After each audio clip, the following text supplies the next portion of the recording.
So the next thing coming up was an event action, and those are generally just a replenishment of counters. Everybody gets an additional event counter to play.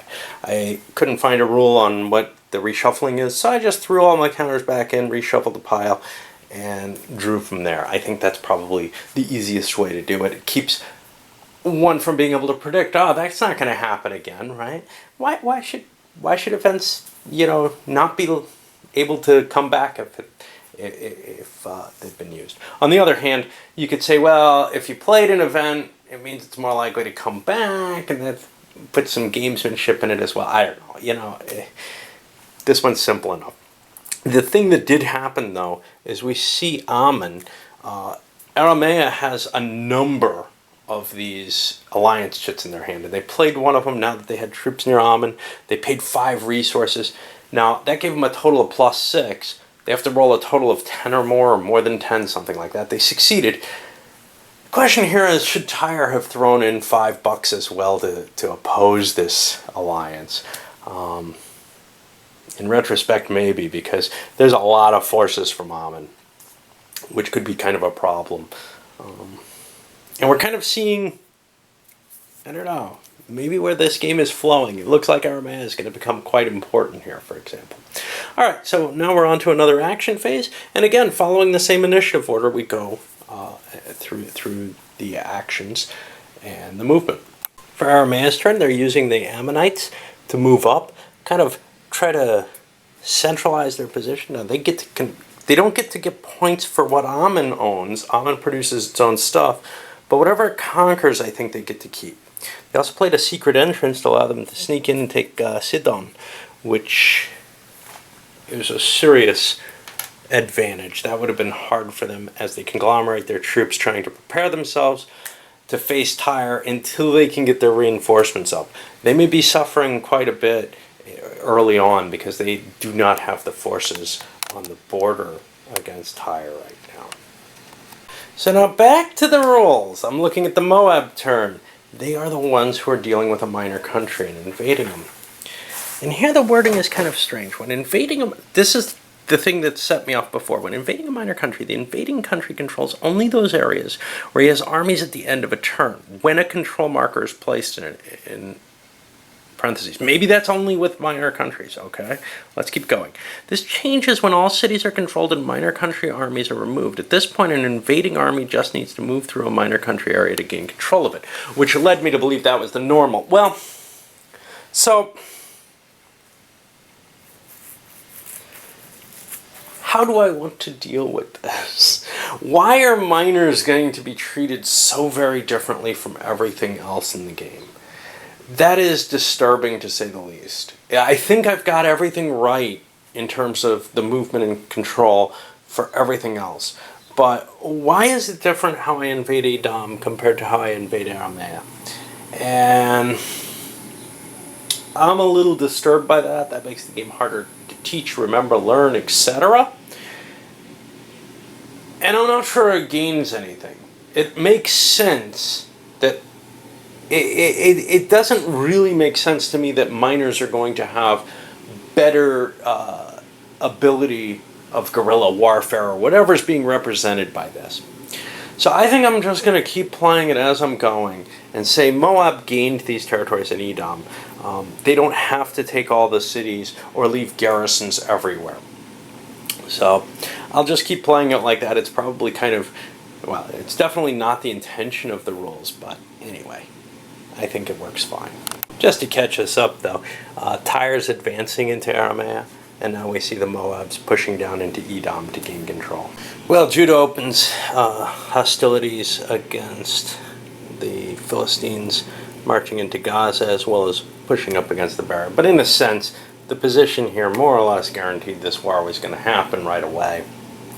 There wasn't an opportunity to say, let Judah move up to where they're in conflict with Moab in more places than with the Philistines. On the Philistines' advantage, they have the better production right now.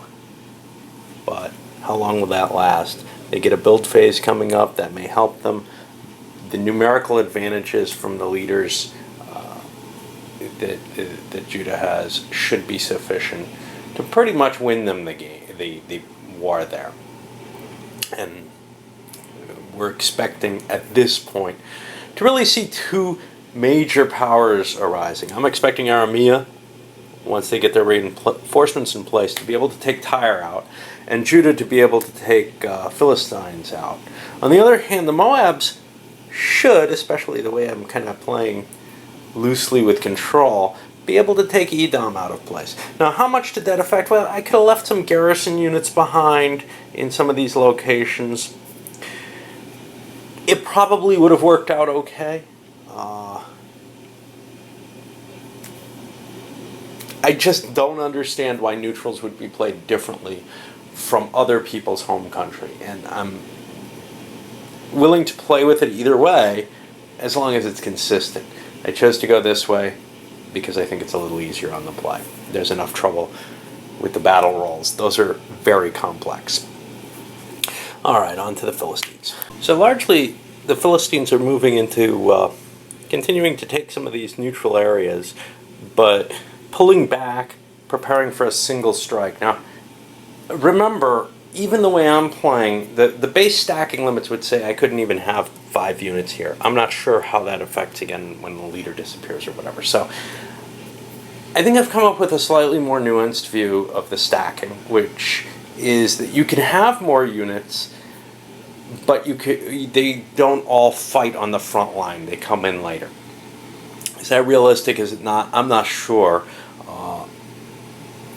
These seem to be fairly large areas that actually probably you could have larger stacks in. So it doesn't disturb me too much. Anyway, the Philistines are attacking here kind of at lower odds. The Judah player played this trooper vocoder, and this is one of those, I'm not sure the rules make sense type of places. The event is played, the player chooses an enemy unit that revolts and does not take part in the combat. At the end of the combat phase, the revolting unit remains with the player's units. I think you keep your enemy's unit as a part of your force, either retreating or staying in the area of combat. If all the player's units are eliminated, the army that revolted retreats to an adjacent area, or if not possible, is eliminated. It's not really clear what it's intended to be. First of all, who's the player? Is that the guy who...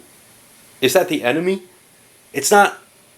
If that's the case, then this just plays out normal. But if it's not, and I kind of suspect it's not, by the wording, because the player is the player of the ship, it remains with him. Well, will it fight for him? Is it just going to follow him around and taunt him? What's going on here? I don't know. But I judged that, okay, it would actually join his side, because I think that's kind of cooler. And you'd actually keep your enemy's counter in your force pool until he dies. It all makes sense that way. The Philistines don't like the idea of increasing Judah's forces at all, so they did a God's intervention to cancel that event. So now the fight's going to proceed as normal. It's to their disadvantage. They have the smaller force, but they're going to always have the smaller force, and they need to take aggressive action now rather than just let Judah take all their cities. And the Philistines lost that battle, but they did significant losses, or significant damage to Judah as well. It's down to 2 half-strength unit, or weakened units. The action phase is done, and now we're going to move on to another event phase. Another action phase shows up there. Play through this, see what happens. Doing all these interpretations and everything is really getting me more interested in doing the EU that I'm setting up for. I'm reading the rules right now. I gave up on the EU8 modification. That's just too painful. We're talking, I don't remember how big. Here's the rules for it. A couple hundred pages. It's not significantly larger, but because it's so integrated in a single rule book, and it's very similar to the original EU rule book, it's very hard for me. There's little things here and there that I'm going to have to hunt down through the whole thing. Now, I can hunt down the little things in my EU rule book. I actually find that very easy. Of course, maybe it's because I've paged through it so many times over the few playings that I've had. But relearning almost the same system with a few little modifications. In some places where some of the things where I decided to do it one way are changed is a problem, you know, because it's not what was decided and they kind of specified it. The writing is very similar, that kind of questionable French translation, and in some cases I find it less pleasant. The biggest thing I think for me though is I got this all on paper, and if I put this inside a binder or whatever, it wouldn't help, as opposed to having a rule book which is kind of falling apart because I paged through it so much. Yes, I have a spare, but just having a physical rule book like this one is just so important to me, which is why I don't go online and look for reprints of living rules and stuff like that. Anyway, I digress, as usual. We're done with the events phase. I looked over everybody's event that they drew. Nobody wants to do anything. Even the Arameans, who have another diplomacy or alliance action, they want to use that for Hamath, and they want to get armies into place on the Hamath border and then try to outspend Tyre and get a chance at getting them into play. They don't want to do it just, oh yeah, let's just drain. Because all it'll do is probably drain Tyre's money with no chance of them getting it if they don't have an advantage. And right now, actually, they have a disadvantage because there are a couple of Tyrian armies on the border. Okay. So now we're on the build phase, and we haven't done one of these. No big shock. The first thing, let's do them one country at a time, and I'm only going to concentrate on one country. Gosh. All right. We'll take care of Aramea because they're kind of interesting. So one thing that they've got is they've got to deal with their minor country build phase. And I've got to kind of look at the build rules again.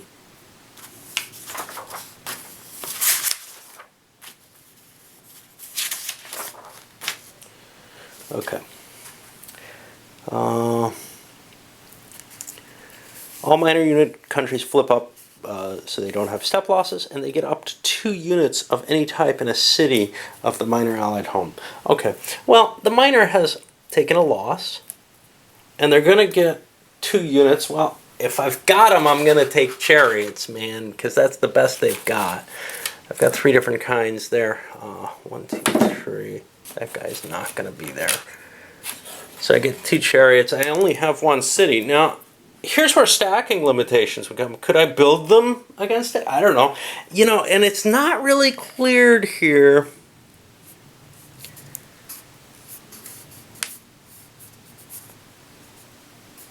If at least 1 city is still controlled and is not besieged. In that case, the 2 units are placed on the city or in an adjacent area that's not occupied or controlled by the enemy and within stacking restrictions. Okay. So, anyway, I'll put them here because I can place them there. Rather than because I have to. Because I'm not playing with the stacking restrictions, of course. Okay. But that's just the minor.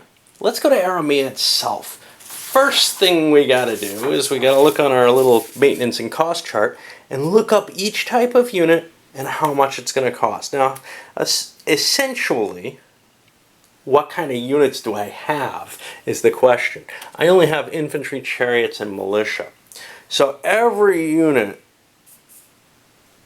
except the chariots is going to cost me a food. Yeah, I kind of got to do this across the board. Oh, so this is going to be a painful calculation, right? Because I'm going to be pawing through these stacks. That's 2, 2, 4, 4, 5, 4, right? 5 food, 4 resources. Because it's a militia, it's only 1, 0. Okay, 5, 4, 7, 6, 9, 8, 11, 10, 13, 12. 14, 12, 15, 13, 17, 15, and 18, 16. I gotta pay that if I want to keep my units, and I want to keep my units. So 18 food, ooh. And now 16 resources. Now I gotta worry. Luckily, there's no build phase coming up, but there's no harvest phase coming up. Yeah, If I run out of resources, or if I run out of food, I can spend resources to upgrade the unit. Not to upgrade, but in place of food. And in fact, there's two factors to this. You spend 3 for 1. You can trade 3 for 1 on them. Unless you have a port, and they have a port now, in which case you can trade 2 for 1. So there's a valuable reason to grab those coastal areas. Okay. Now, I don't have a lot left. What if there's another build phase here or before the next harvest phase? That's scary. And no matter what, my build cost is going to require food. But it has a higher resource cost. So I may upgrade some of my damaged units back here. Got 2 infantry and a chariot. Infantry cost 1 and 3 each. That sounds like a good deal. So I'll spend 2 food and 6 resources. Okay, I'm in trouble if the timing comes out bad for me. I may lose my army if I'm not careful. So I'm not going to go any further, but I think I've gone too far. I've got another resource phase coming up, so I'll have some more stuff left. Yeah, I'll keep building. Okay, a chariot would cost me 2 food and 4 resources, and I have a damaged chariot that I can upgrade. Infantry is 1 food and 3 resources. No, militia is 1 food and 2 resources. That's kind of the same payoff. I don't think my chariot's terribly useful to me, so I'm not building. I'm not going to build that up. The militia maybe. So that was 1 food and 2 resources. I'll upgrade him. Now I could also upgrade my cities. I think that's what fortification level is 10 resources a step. I don't have 10 extra resources at this time, so I'm not going to do that. I don't feel like Damascus, first of all, can't be upgraded, but I don't feel like Ramoth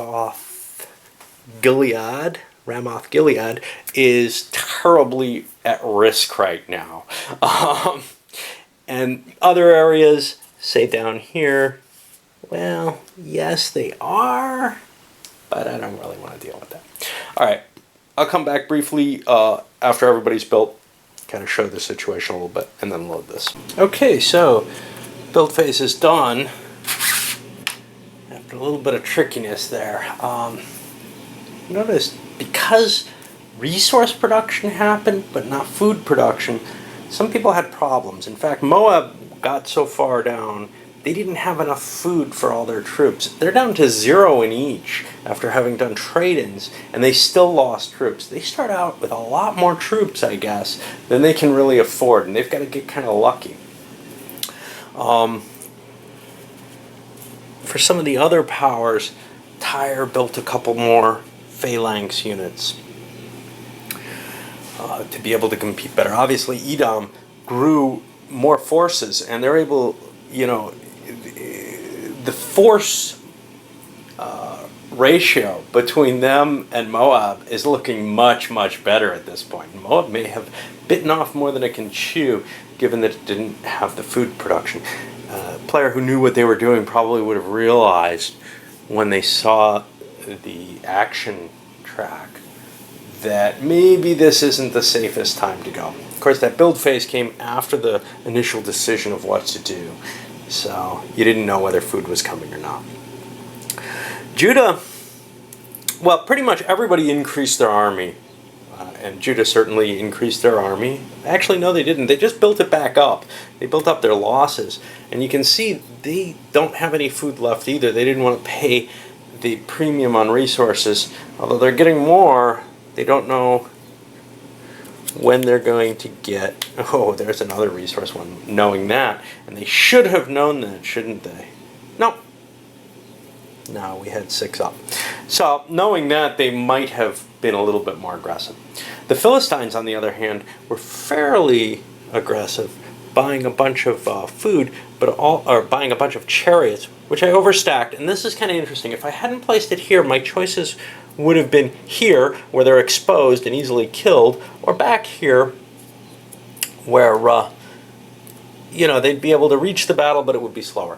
I don't mind that kind of choice, but it does make some sense that you'd be able to protect your new builds, perhaps, especially, I don't know, if you don't have a lot of areas.